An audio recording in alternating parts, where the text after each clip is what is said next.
এমনিতে কাউকে কিছু দিই না। আমার কাছ থেকে কিছু নিতে হলে তোকেও কিছু দিতে হবে। কিন্তু আমার কাছে তো দেওয়ার মতো কিছুই নেই, আমি একদম অসহায়। নেই তাতে কি হয়েছে, সে ব্যবস্থা আমি করে দিচ্ছি।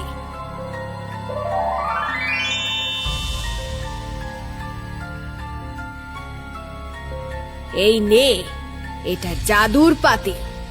এই পাতিল থেকে জ্যান্ত জিনিস ছাড়া যা চাইবি তাই পাবি, কিন্তু শর্ত একটাই, প্রতিদিন আমাকে একটা করে জ্যান্ত কাঁচা মাছ দিতে হবে। এই কথা? শুধু একটা জ্যান্ত মাছ দিতে হবে তো? এ কোনো ব্যাপারই না, আপনি চিন্তা করবেন না। আমি প্রতি রাতে এসে আপনাকে একটা করে জ্যান্ত মাছ দিয়ে যাব।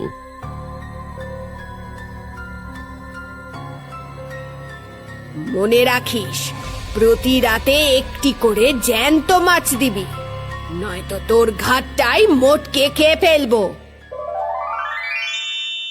এরপর আমি প্রতিদিন পেতনিকে একটা করে জ্যান্ত মাছ দিতে থাকি, কিন্তু পেতনির কারণেই আজ 2 দিন হলো কোনো মাছ পাচ্ছি না। তাই পেতনি বলেছে আজ সে আমার ঘাড় মোটকে খাবে। তার মানে ওই পেতনির আর মাছ খেতে ভালো লাগছে না, এবার তোমাকে খাবে? তুমি তুমি চিন্তা করছো কেন? তোমার কাছে তো জাদুর পাত্র রয়েছেই। এই জাদুর পাত্র থাকলে কি হবে? এ তো জ্যান্ত কিছু দিতে পারে না। তাতে কি হয়েছে? আচ্ছা বলো তো, সেই পেতনি এখন কোথায়? কোথায় আর থাকবে, নিশ্চয়ই শ্মশানে। এখন যদি তুমি পেতনিকে ডাকো, তাহলে পেতনি কি তোমার কাছে আসবে? হ্যাঁ, ডাকার সঙ্গে সঙ্গে চলে আসবে। তাহলে ডাকো ওই পেতনিকে। এসব কি বলছো? ওই পেতনিকে ডাকলে তো ও আমার ঘাটটা এখনই মোটকে খেয়ে ফেলবে।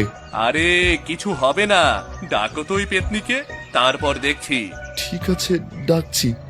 পেতনিমা, ও পেতনিমা, সামনে আসুন, সামনে আসুন পেতনিমা।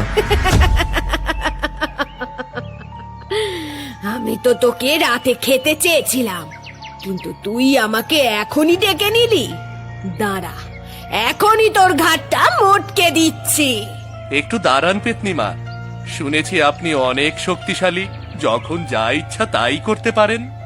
আমি তো কখনো অলৌকিক কিছু দেখিনি। আচ্ছা, আপনি কি আমাকে কিছু দেখাবেন? ছোকরা, তোকে দেখে তো অনেক চালাক মনে হচ্ছে। তা বল, তুই কি দেখতে চাস? তেমন কিছু না। আপনি কি ছোট হতে পারেন? এত ছোট যে এই পাতিলের মধ্যে কি অনায়াসে ঢুকে যেতে পারবেন?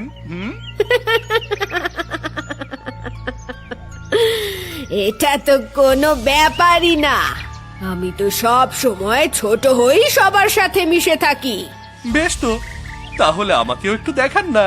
হ্যাঁ, এখনই দেখাচ্ছি।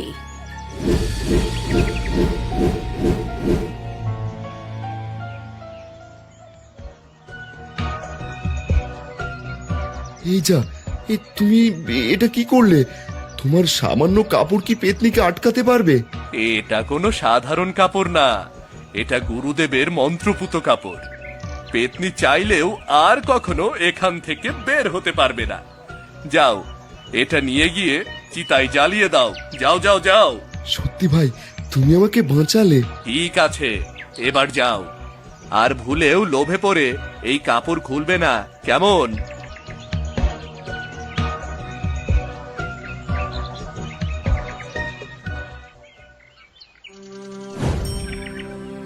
আমি সবার বড়, আমি এই আয়নার যোগ্য, তাই আজ থেকে এই আয়না আমার কাছেই থাকবে। বললেই হলো। আমি মায়ের আদরের সন্তান ছিলাম, এই জাদুর আয়না আমার হবে। তোমরা দুজন অযথা তর্ক করছো কেন? আমি ছোট, এই আয়না আমার হবে। না, আমার হবে। না, আমার হবে। না, আমার হবে। নিশ্চয়ই এই আয়না কোনো সাধারণ আয়না না, যার কারণে 3 ভাই ওটাকে নিয়ে কারাকারি করছে। এখন আমাকেই কিছু একটা করতে হবে।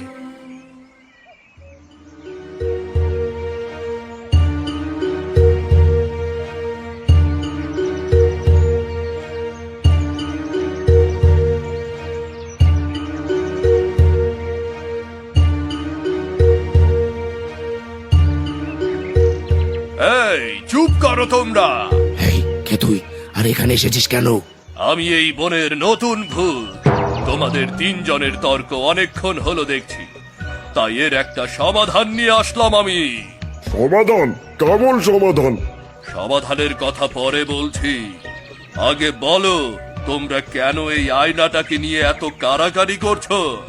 এটা কোনো সাধারণ আয়না না, এটা এটা আমার মায়ের রেখে যাওয়া জাদুর আয়না। এই আয়না দিয়ে মৃত ব্যক্তিকে কিছু সময়ের জন্য জীবিত করা যায়, আবার এই আয়না দিয়ে যে কোনো গুপ্তধন খুঁজে বের করা যায়। বুঝতে পেরেছি, তাহলে তো তোমাদেরকে সমাধানটা দিতেই হবে। শোনো, তোমরা তিনজনে একসঙ্গে দৌড়াবে। তোমাদের মধ্যে যে দৌড়ে ওই পুরো জঙ্গল ঘুরে প্রথমে এখানে আসতে পারবে, সেই এই আয়নার যোগ্য হবে। আমি শর্তে রাজি আছি। আমিও এই শর্তে রাজি। তাহলে আর দেরি কিসের, শুরু হয়ে যাক।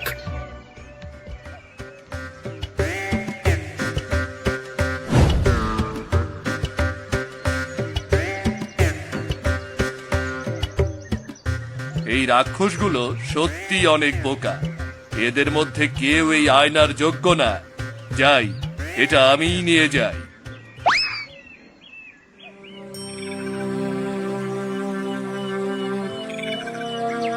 বাবা সুদেব, আমি না তোর উপকার করেছি, তাহলে তুই আমাকে বন্দি করেছিস কেন?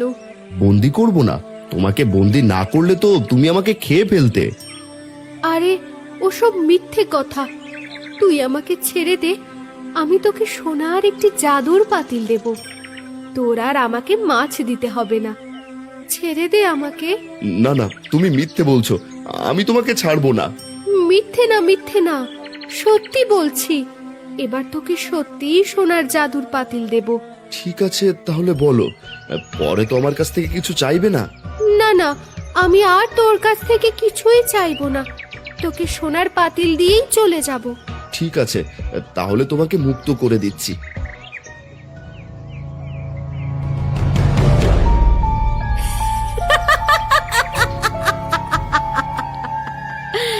বোকা কোথাকার, কি ভেবেছিস তোকে সোনার পাত্র দেব? তার মানে তুমি আমাকে মিথ্যে বলেছো? তা নয় তো কি, আমি এমনিতে কাউকে কিছু দিই না, তুই জানিস না? ঠিক আছে, আমার কিছু চাই না, আমাকে ছেড়ে দাও। ছেড়ে দেব?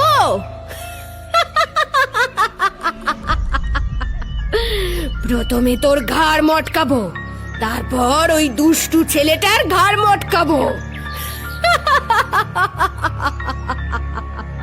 না না, আমাকে ছেড়ে দাও, আমাকে ছেড়ে দাও।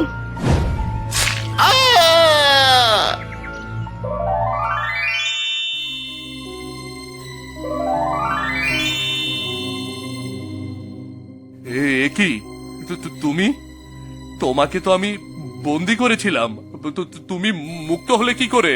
আরে তুই তো একজন লোভীকে বাঁচাতে চেয়েছিলি, কিন্তু ও তো লোভে পড়ে নিজের জীবন শেষ করেছে। এবার তোর ঘাড় মটকিয়ে আমি আমার প্রতিশোধ নেব।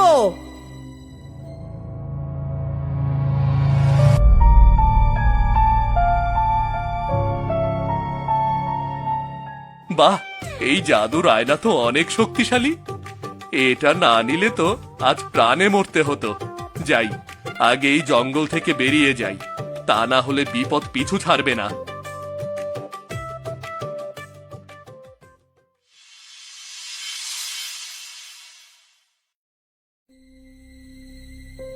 আসতে তো রাত হয়ে গেল, এখন রাতটা কাটানোর জন্য যে কোনো একটা জায়গা খুঁজে বের করতে হবে। ভেতর থেকে আলো বের হচ্ছে, তার মানে এখানে কেউ আছে। যাই যাই, আজকের রাতটা দেখি তো এখানে থাকা যায় কিনা।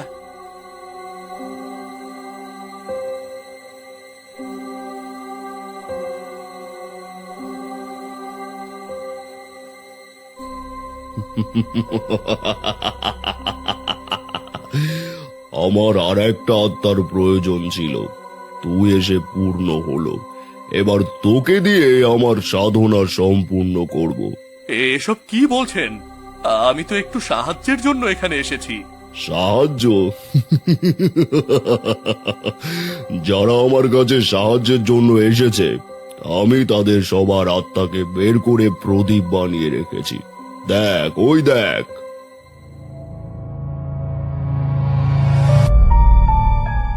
এ কি দাদা, আমার দাদাকে আপনি বন্দি করে রেখেছেন, যার জন্য আমার দাদা বাড়িতে যেতে পারছে না। ওটা তোর দাদা? তাহলে তো ভালোই হলো, একসঙ্গে দুই ভাইয়ের আত্মাকে বলি দিয়ে আমি আমার সিদ্ধি লাভ করব। না, তুই আবার কিছুই করতে পারবি না। আমি তোর পাপের বন্দিশালা ভেঙে আমার দাদাকে মুক্ত করে নিয়ে যাব। মুক্ত করে নিয়ে যাবে? হ্যাঁ, এবার নিজে আত্মহত্যা হয়ে যাওয়ার জন্য প্রস্তুত হও।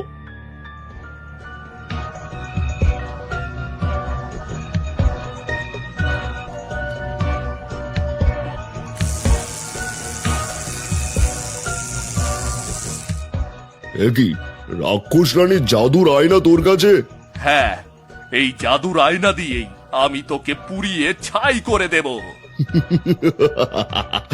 এসব জাদুর আয়না আমার কিছুই করতে পারবে না। আমাকে একমাত্র আমার গুরু মেরে ফেলতে পারত, কিন্তু আমি তাকে কৌশলে মেরে কঙ্কাল বানিয়ে রেখেছি। দেখ, আমার পেছনে তাকিয়ে দেখ। তার মানে তোর গুরু জীবিত হলে তবেই তুই মরবি? হ্যাঁ, কিন্তু সে তো মরে গেছে, কখনো জীবিত হতে পারবে না, আর আমাকে কেউ মারতেও পারবে না। হ্যাঁ, সে আবার জীবিত হবে, আর সেই তোকে মারবে।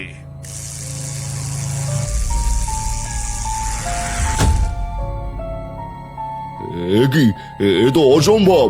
সব সম্ভব গুরুদেব। আপনার শিষ্য আপনাকে মেরে এমন পাপ কর্ম করেছে, আপনি ছাড়া তাকে কেউ মারতে পারবে না। আপনি এখনই তাকে শেষ করে দিন।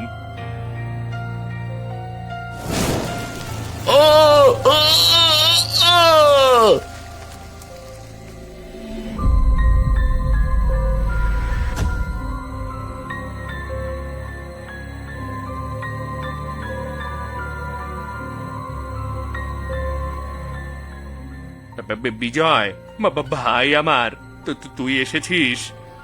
ওই ভয়ঙ্কর তান্ত্রিক কোথায়? ওই তান্ত্রিক তার পাপের শাস্তি পেয়েছে। এবার চলো, বাড়িতে চলো, মা তোমাকে নিয়ে চিন্তা করছে। হ্যাঁ হ্যাঁ, চল চল।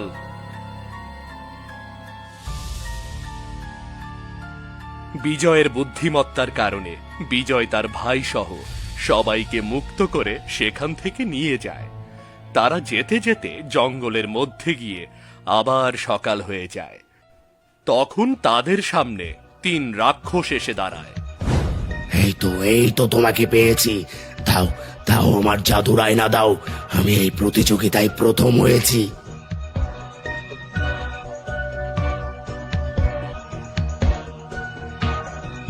এবার তাহলে আমরা যাই। কোথায় যাবে? দাঁড়াও, আমি তখনই বুঝতে পেরেছিলাম তুমি একজন সাধারণ মানুষ। তবে তুমি আমাদের 3 ভাইয়ের মধ্যে যুদ্ধ থামিয়ে দিয়েছো। এমনি এমনি আমি তোমাকে যেতে দেব না। এই নাও, এটা নিয়ে যাও। আমার পক্ষ থেকে তোমাদের জন্য সামান্য উপহার। এটা নিয়ে গিয়ে সুখে শান্তিতে থাকো।